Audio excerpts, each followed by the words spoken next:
ہاں G NAB صاحب، آپ نے ابھی جو کہا نا کہ معاف کرتے جاؤ، تو اگر سب کو معافی کرتے گئے تو لوگ تو غلطیاں کرتے رہیں گے پیچھے سے. پیچھے لوگ غلطی کرتے جائیں گے.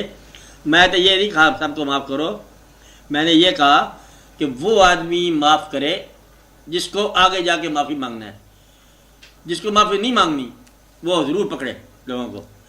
اب یہ دیکھنا ہے کہ میں کیا ہوں. اگر تو مجھے اللہ تعالیٰ سے کوئی رحم کا ضرورت ہے، کچھ لوگوں کو ضرورت نہیں ہوتی، وہ تو پہلے ہی رحم کیے ہوئے ہیں. تو اگر آپ کو اللہ تعالیٰ سے کوئی معافی مانگنا ہے تو معافی مانگنے کا ایک طریقہ یہ ہے کہ معاف کر کے جاؤ. یہ دنیا چلتی رہے گی انشاءاللہ تعالیٰ، آپ کے بعد بھی چلتی رہے گی. کہتے ہیں کس طرح بعد میں چلے گی؟ جیسے آپ سے پہلے چل رہی تھی. کہ آپ کے آنے سے مطلب دنیا میں کیا فرق پڑا؟ آپ کو فرق پڑے گا.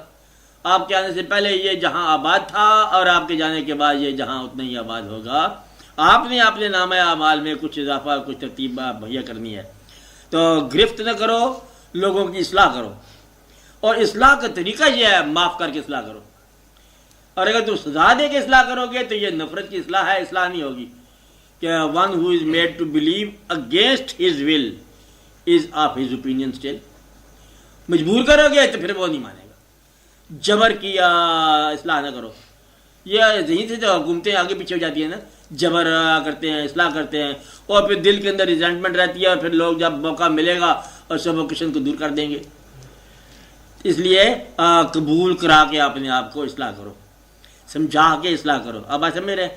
اس لیے جب اللہ سے معافی مانگنا ہو اور معاف کر کے جاؤ، ورنہ اس کی تم رپورٹ کرو گے اللہ کے سامنے کہ یا اللہ اس نے مجھے تکلیف دیا ہے، اسے پکڑ لیا جائے. اتنے میں ایک اور شخص کھڑا ہو جائے گا، اس نے کہا جی اس کا کیس طے ہو گیا، اب ہمارا سنو، اسی نے مجھے تکلیف دیا ہے. جو تکلیف آپ دوسرے کے لیے سزا مانگ رہے ہیں، پھر تمہیں کوئی اور آدمی اللہ کے سامنے گرفتار کرا لے گا. اس لیے اس بستی سے نجات دے کے نجات پاؤ.